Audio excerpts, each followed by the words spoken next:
वो वाली बत्ती बंद कर दीजिए। हाँ, हेलो साथियों, आप सभी का स्वागत है आपका अपना प्यारा सा चैनल सुशील मैथ मंत्रा में। आज हम लोग जो है कि इस वीडियो में डिस्कशन करने वाले हैं कक्षा 10 का जो प्रीवियस ईयर का जो क्वेश्चन पेपर है उसमें हम लोग बात करेंगे। आज हम लोग क्वेश्चन पेपर जो है आपका प्रीवियस ईयर का पेपर का कोड नंबर 822 IB का क्वेश्चन हम लोग सेक्शन बी का क्वेश्चन तीसरे का अथवा क्वेश्चन करने चल रहे हैं। क्वेश्चन तीसरा ये कह रहा है इसका कि कह रहा है कि एक लंबवृत्तीय शंकु की तिर्यक ऊंचाई 13 सेंटीमीटर तथा संपूर्ण पृष्ठ क्षेत्रफल 90 पाई सेंटीमीटर स्क्वायर है, तो इसके आधार का व्यास ज्ञात कीजिए, है ना। एक मेरे पास क्या दे रखा है, एक शंकु दे रखा है हम लोगों के पास। शंकु की तिर्यक ऊंचाई मेरे को दे रखी है ना। शंकु की तिर्यक ऊंचाई कितने दे रखी है, शंकु की तिर्यक ऊंचाई 13 सेंटीमीटर दे रखा है तथा संपूर्ण पृष्ठीय क्षेत्रफल भी दे रखा है। तो कह रहा है कि इसका जो है कि हमें क्या फाइंड करना है, आधार का व्यास ज्ञात करना है ना। चलो, काफ़ी अच्छा और प्यारा सा क्वेश्चन है। हम लोग उसका फिगर स्ट्रक्चर क्वेश्चन के अनुसार हम लोग बनाने का प्रयास करते हैं।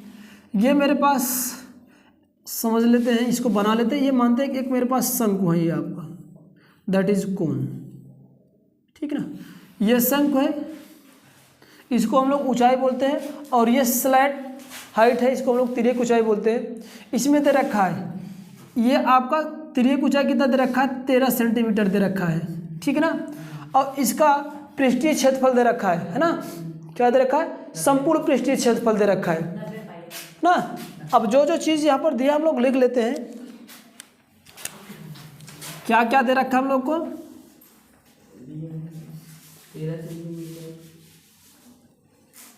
तिर्यक ऊंचाई दे रखा है, जिसको हम लोग किससे रिप्रेजेंट करते हैं, एल से। तिर्यक ऊंचाई दे रखा है,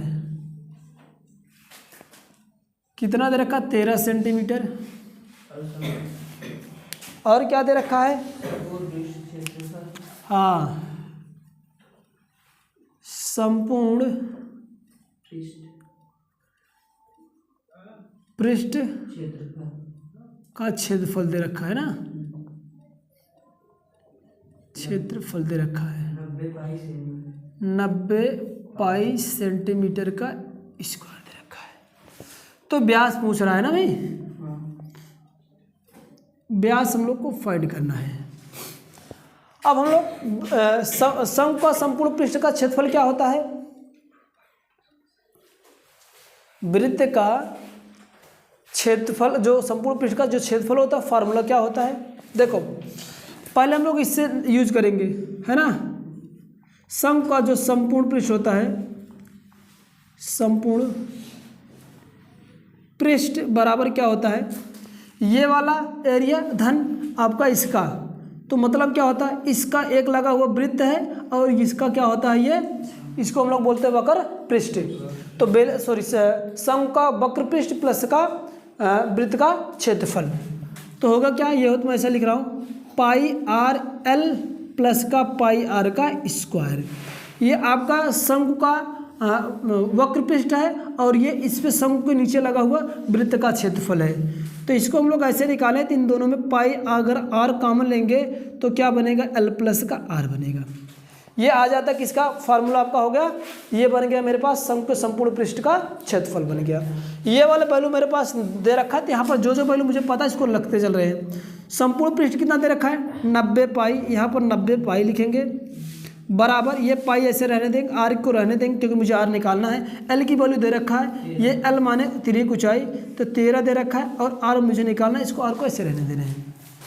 चलो, ये पाई तो पाई से कैंसिल हो जाएगा, बचेगा यहाँ पर आर, इसको हम लोग ऐसे रहने दे रहे हैं। 90 बराबर इसका अंदर गुणा करते हैं, ये 13 आर हो जाएगा, और ये आर में आर का गुणा होगा तो क्या हो जाएगा, आर स्क्वायर। अब यहाँ से आप लोग देख पा रहे हैं, तो ये क्वाड्रेटिक इक्वेशन बन गया, द्विघात समीकरण। तो ये बन गया आर स्क्वायर प्लस का 13 आर माइनस का 90 बराबर क्या, 0 बन गया। इसको हमें क्या करना है, क्वाड्रेटिक फॉर्म से हल करना है, और हल करके आर की वैल्यू फाइंड करना है। तो चलिए हम लोग फटाफट इधर से हल करते हैं। अब 90 का ऐसा दो पेयर बनाइए, 90 का ऐसा दो पेयर बनाइए जिसके जोड़ने घटाने पर कितना आ जाए, 13, और गुणा करने पर माइनस का 90। तो चलो हम लोग यहाँ से बता देते हैं, इसको हम लोग सिंपल सा तरीका था, हम लोग क्या करते थे, इसको हम लोग फैक्टर करते थे, है ना। फैक्टर आप लोग फटाफट कर लीजिएगा। 2 से गुणा करोगे तो सॉरी 2 से भाग दोगे तो कितना बार जाएगा 45, 3 से काटोगे 3 1 के 3 5 का 15 जाएगा, फिर 5 से सॉरी 3 से कटेगा 3 5 का 15, फिर 5 से काटोगे तो ये कैंसिल हो जाएगा एग्जैक्टली। अब 2 3 3 5 की सहायता से हमें ऐसा 2 पेयर बनाना है जिसको गुणा करने पर आपको 90 आ जाए, क्योंकि ये तो 90 का फैक्टर है तो पक्की बात 90 का 90 आएगा गुणा करने पर। तो 2 टर्म ऐसा बनाए जिसको जोड़ने पर मेरे पर क्या आ जाए। चलिए 5 3 का 15 और 2 3 का 6, अगर 15 में 6 जाएगा तो कितना आ जाएगा, अरे घटाना है 9 आ जाएगा, लाना कितना है 13। चलो दूसरा पैटर्न बनाते हैं, हाँ तो क्या हो जाएगा 5 2 का 10 और 3 3 का 9, 19 हो जाएगा, तब भी नहीं बनेगा। अरे यार इसको ऐसा पेयर बनाओ, पहले जो 2 पेयर बनाओगे तब ना जोड़ोगे इसको। तो क्या हो जाएगा 5 3 का 15 और 15 में 6 करते हैं, कुछ ऊंचाई वाला कुछ पोर्शन गड़बड़ हो रहा है क्या जी। चलिए इसका पेयर क्या बन जाएगा आपका 3 3 का 9 9 दूनी का 18 और 1 5, यानी 18 और किसका बनेगा 5 का। 18 में से 5 जाएगा कितना आ जाएगा आपका 13 आ जाएगा, दोनों को गुणा करोगे तो ये आ जाएगा। चलिए फैक्टर इसका बना लेते हैं हम लोग, यहाँ पर बना ले शायद दिख ना रहा होगा। चलो r² प्लस का 13 के स्थान पर हम लोग क्या करते हैं 18r माइनस का 5r माइनस का कितना है 90, तो आपको है ये बराबर का 0, ठीक है ना। अब इसमें हम लोग क्या करेंगे 2 2 का करके पेयरिंग बनाएंगे, इसको हटा दे रहे हैं। 2 2 का पेयरिंग बनाइए आप लोग। अगर इन दोनों में पेयरिंग करेंगे तो r अगर कॉमन लेंगे तो r प्लस का 18 बन जाएगा, और यहाँ पे माइनस का अगर 5 कॉमन लेंगे तो r प्लस का क्या हो जाएगा आपका 18 बराबर का 0। अगेन अगर मैं r प्लस का 18 कॉमन लेता हूँ तो यहाँ पर कितना बच जाएगा r, और यहाँ पर क्या बच जाएगा आपका 5 बराबर का 0। अब यहाँ से इसके मैं 2 रूट फाइंड कर लेता हूँ। यदि r प्लस का 18 बराबर 0 हो तो r बराबर कितना हो जाएगा माइनस का 18। r की तो वैल्यू 1 ही आ गई, ये निगेटिव है क्योंकि निगेटिव के लिए इसको हम लोग निगलेक्ट कर देंगे। दूसरा लेते हैं, और यदि r माइनस का 5 बराबर का 0 हो तो r बराबर कितना हो जाएगा 5 आ जाएगा। r बराबर क्या आ जाएगा आपका 5। ये 5 वैलिड है क्योंकि पॉजिटिव है, तो r की वैल्यू हम लोग यूज करेंगे क्या, ये आपका 5 आया। माने इसकी जो त्रिज्या है इस नीचे वाले सर्कल की वो कितना है आपका 5 सेंटीमीटर है। क्या है 5 सेंटीमीटर है। तो पूछा क्या है यहाँ पर व्यास पूछा है, और व्यास बराबर क्या होता है आप लोग खूब अच्छे से जानते हैं। r त्रिज्या इतना आ गया तो व्यास बराबर क्या होता है, मैं यहाँ पर लिख दे रहा हूँ। व्यास बराबर होता है क्या 2 गुणे का त्रिज्या, यही ना होता है रिलेशन। तो यहाँ से व्यास बराबर क्या हो जाएगा 2 गुणे का 5 बराबर 5 दूंगा का 10 सेंटीमीटर। तो ये आपका इसका एग्जैक्ट आंसर हो जाएगा। यानी इस लंबवृत्तीय बेलन का जो त्रिज्या यानी जो व्यास होगा वो कितना सेंटीमीटर का होगा 10 सेंटीमीटर का होगा, ठीक है ना। चलिए आगे चलते हैं। चलिए नेक्स्ट वाला क्वेश्चन चौथा हम लोग देखते हैं। क्वेश्चन चौथा कह रहा है कि 7 मीटर ऊंचे भवन के शिखर से एक केवल टावर के शिखर का उन्नयन कोण 60 अंश है और उसके पाद का उन्नयन कोण 45 अंश है, तो केवल टावर की ऊंचाई ज्ञात कीजिए, है ना। करा कि 7 मीटर ऊंचे भवन के शिखर से, देखो 2 कंडीशन यहाँ पर। देखो जो फिगर का जो क्वेश्चन कर रहा है, क्वेश्चन के हिसाब से अगर हम लोग फिगर बनाएं तो कह रहा है कि एक 7 मीटर ऊंचा भवन है, ये मैं मान ले रहा हूँ 7 मीटर ऊंचा भवन है, और ये एक टावर है, ये दे रखा, इसको मैं नाम दे रहा हूँ P और Q। PQ मेरे पास एक भवन है जिसकी लंबाई दे रखा है, जिसकी ऊंचाई कितना दे रखा है 7 सेंटीमीटर दे रखा है, के शिखर भवन के शिखर से, ठीक है ना, 7 मीटर ऊंचे भवन के शिखर से एक केवल टावर के शिखर, ये टावर के शिखर का ये उन्नयन कोण दे रखा है। उन्नयन कोण मतलब आप लोग समझ रहे हो कि नीचे से क्या होता है हमेशा ऊपर की तरफ देखा जाता है, ऐसे स्लैट में से, है ना। अगर नीचे से ऊपर देखा जाता तो उन्नयन कोण बनता है। कह रहा है कि इस भवन के शिखर से इस टावर के शिखर का जो उन्नयन कोण बन रहा है कितने अंश का है, 60 अंश का है।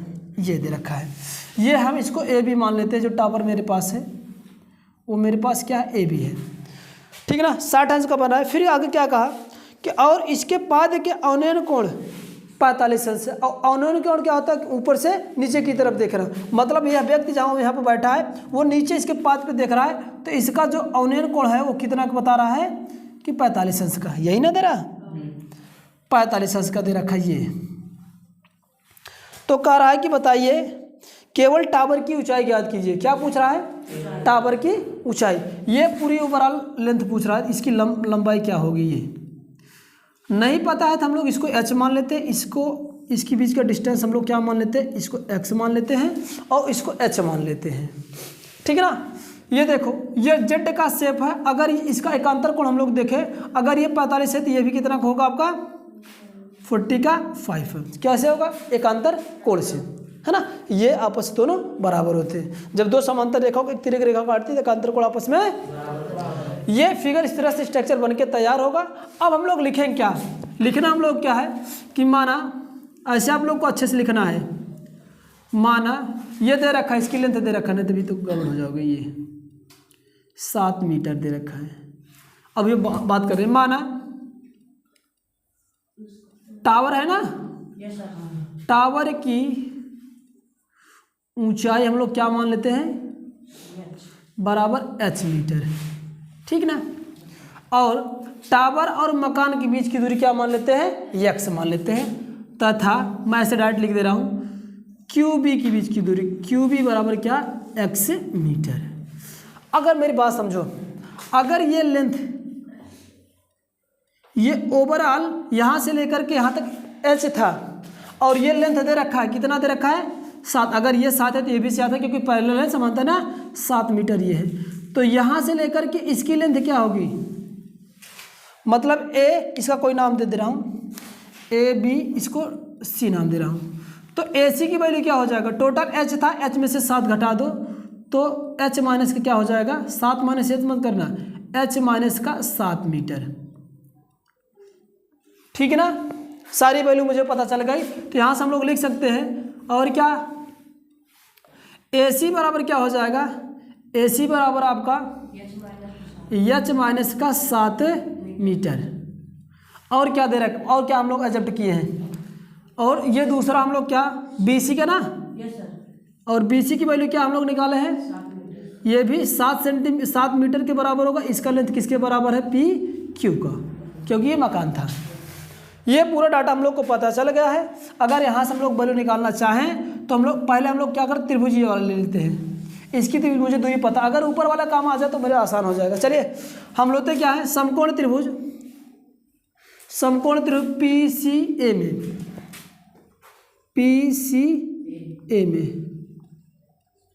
चलो ये वाला लेंथ और इस लेंथ, यानी होता क्या है, लंब बटे आधार करें, टैन वाला हम लोग टेंजेंट लेते हैं। टैन बराबर क्या होता है, यहाँ से अगर आप लोग को नहीं पता है, इधर ही मैं कहाँ पर कार्नर पर लिख देता हूँ, यहाँ पर लिख देता हूँ, हो ना। और लाल वाले का तो पता हैंगे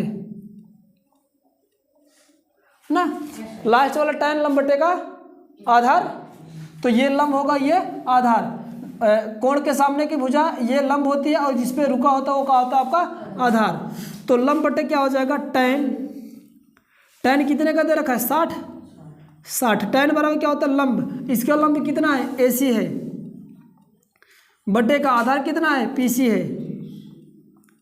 अब यह क्या हो जाएगा, टैन 60 की वैल्यू कितना होता है, कड़ी में 3 होता है। AC की वैल्यू यहाँ पर निकालें हम लोग, h माइनस का 7 अपान का x, है ना, क्योंकि ये जो है कि PC जो है किसके बराबर, QB के बराबर है, तो x होगा। तो h माइनस का 7 is equal to x root का 3, इसको इक्वेशन में बना के यहीं रोक ले रहे हैं, ठीक। ये वाला त्रिभुज से हम x की वैल्यू निकालेंगे। चलिए दूसरा त्रिभुज हम लोग यूज करते हैं। दूसरा त्रिभुज पी क्यू बी में, समकोण त्रिभुज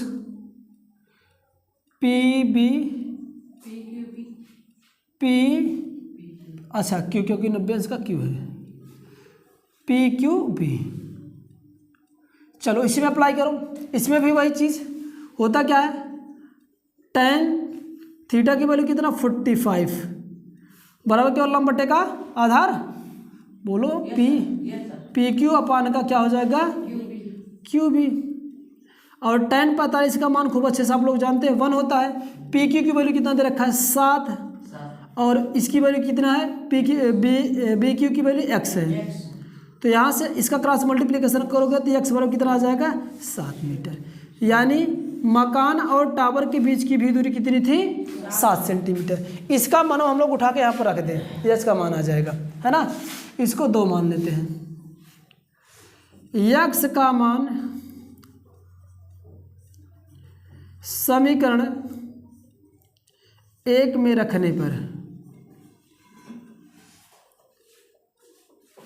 चलो रखने पर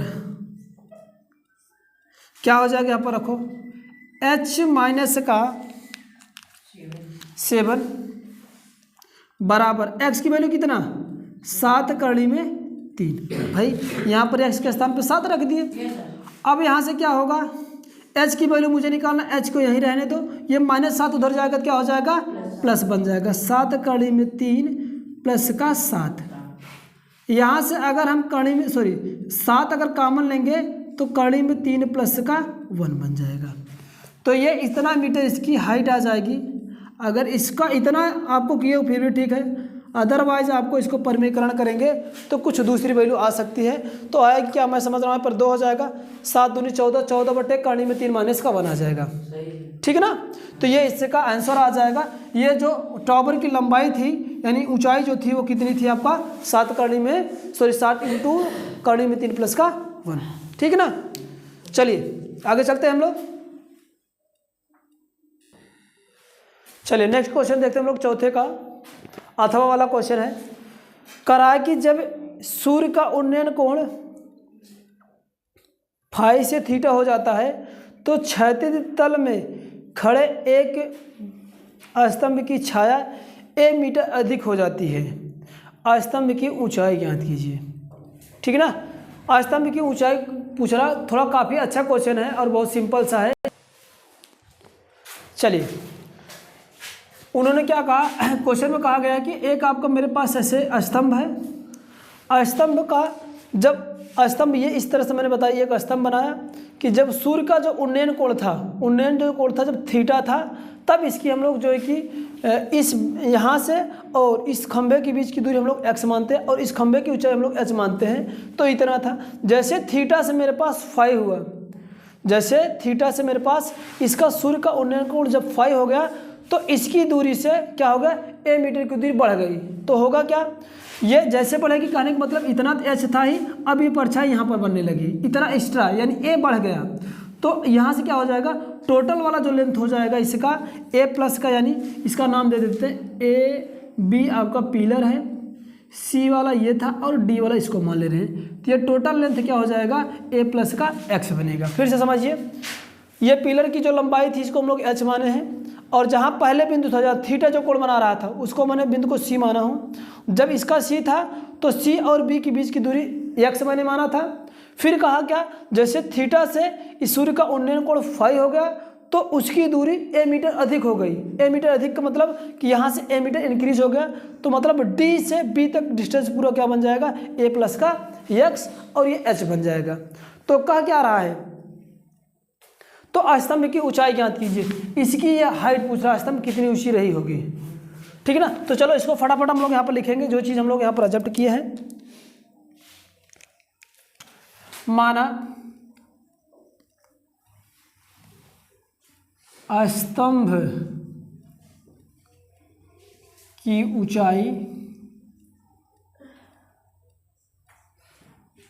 कितना h, ठीक ना। और इसके बाद ये मैं नाम लिख दे रहा हूँ कि सी बी के बीच की दूरी क्या हम लोग x मीटर माने हैं, इसको भी मीटर कर दे रहे हैं। और जो बढ़ी हुई दूरी हो जाएगी डी सी, ये डी सी बराबर कितना मेरे पास a, तो पूरा d से लेकर के b तक डिस्टेंस कितना हो जाएगा a प्लस का x मीटर। ठीक है ना। ये मेरे पास बन गया। अब हम लोग क्या करते हैं, एक एक ट्रायंगल से लेकर के 2 बार एंगल लगाते हैं, तो होगा क्या, समकोण त्रिभुज, समकोण त्रिभुज कौन सा, पहला ये वाला ए बी सी में, ए बी सी में, ए बी सी में क्या होगा। अब यहाँ पर भी हम लोग क्या कराएंगे, लगाएंगे और ट्रायंगल्स वाला रूल लगाएंगे, पाइथागोरस का, अनुपात वाला, लाल बटे कक्का का, है ना। हाँ, इसको याद करके रखेंगे तो फायदा ज़्यादा होगा। तो लंब बटे का आधार, इसका लंब भी होगा, आधार ये होगा, तो यानी tan theta is equal to, tan theta is equal to लंब बटे आधार, यानी ए बी अपान का क्या, बी सी। तो यहाँ से क्या आ जाएगा, tan थीटा बराबर क्या आ जाएगा आपका, ए बी की वैल्यू h है, h अपान बी सी की वैल्यू हम लोग क्या माने, x माने हैं, है ना। तो यहाँ से क्या आ जाएगा, h बराबर क्या हो जाएगा, x tan का थीटा, h की वैल्यू एक यहाँ से मैंने ये निकाला इक्वेशन फर्स्ट से। चलिए इक्वेशन दूसरे वाले tan फाइव से निकालते हैं। क्या समकोण त्रिभुज कौन सा, डी बी ए में, है ना, इसमें क्या होगा, यहाँ पर भी वही थ्योरम लगाएंगे, क्या हो जाएगा आपका, tan फाइव बराबर क्या हो जाएगा आपका, tan five is equal to, इस वाले के लिए टोटल यानी ए बी अपान का क्या आपका, बी डी, दोनों की वैल्यू रख दो। tan five is equal to क्या, ए बी की वैल्यू h और डी बी की वैल्यू क्या होगा, a प्लस का x, है ना। तो यहाँ से हम लोग इधर से सॉल्व करते हैं। चलिए तो क्या हो जाएगा, ये h बराबर क्या आ जाएगा आपका, h बराबर, इसका क्रॉस मल्टीप्लिकेशन कर देते हैं, tan फाइव इंटू ए प्लस का h, ठीक है ना। इसको इक्वेशन सेकंड मान लेते हैं। अब हम लोग करते हैं क्या है, यहाँ से हम लोग क्या करते हैं, इस वाले इक्वेशन फर्स्ट से, यहाँ से एक चीज़ लिख दो, फ्रॉम इक्वेशन फर्स्ट से, इक्वेशन फर्स्ट से हम लोग x की वैल्यू निकाले थे, क्योंकि x की वैल्यू मुझे पूछा नहीं है। तो x बराबर क्या हो जाएगा आपका, h अपान का tan थीटा, और 1 अपान tan थीटा बराबर होता का cot थीटा, तो हो जाएगा ये क्या, h cot का थीटा। x की वैल्यू यहाँ पर रखते हैं इस वाले पे,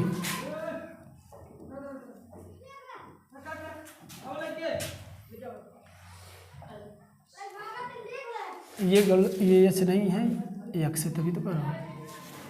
x का मान समीकरण 2 में रखने पर,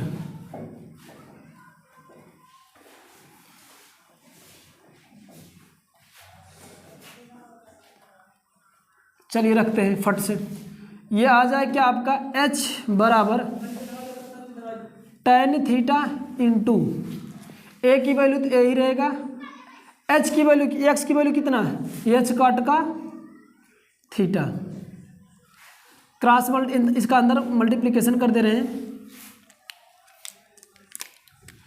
तो क्या होगा, a tan का थीटा हो जाएगा पहला, फिर प्लस का h tan theta plus h tan का थीटा इंटू कॉट थीटा ना, कॉट थीटा एक में फाई था,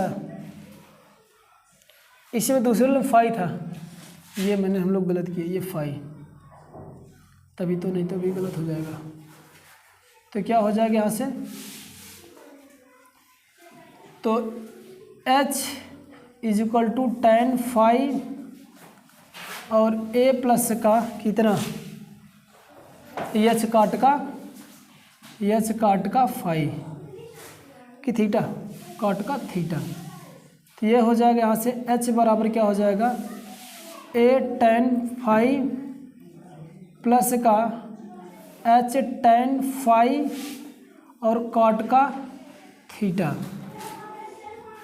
इसको एक साइड कर, इसको रिमूव करते हैं, h वाला एक साइड यहाँ से कर लेते हैं, स्पेस जगह कम है, यहाँ पर करते हैं, h को यहीं रहने दे रहे हैं, इस वाले को इधर लेकर आओ, माइनस का h क्या हो जाएगा, tan फाइव इंटू कॉट का थीटा बराबर इधर क्या बच गया, a tan का फाइव, ठीक ना। इन दोनों में से अगर मैं h कॉमन लूँगा तो 1 माइनस का tan फाई और काट का थीटा बराबर a tan फाई आएगा।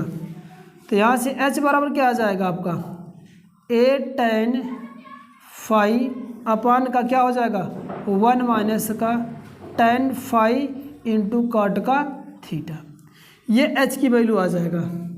जो पूछ रहा था इसमें कि इस टावर की यानी इस आपका स्तंभ की जो ऊंचाई होगी वो क्या हो जाएगा a tan फाई अपान का 1 माइनस का tan theta sorry tan phi into cot का ये आ जाएगा। इसका आंसर बन जाएगा ये,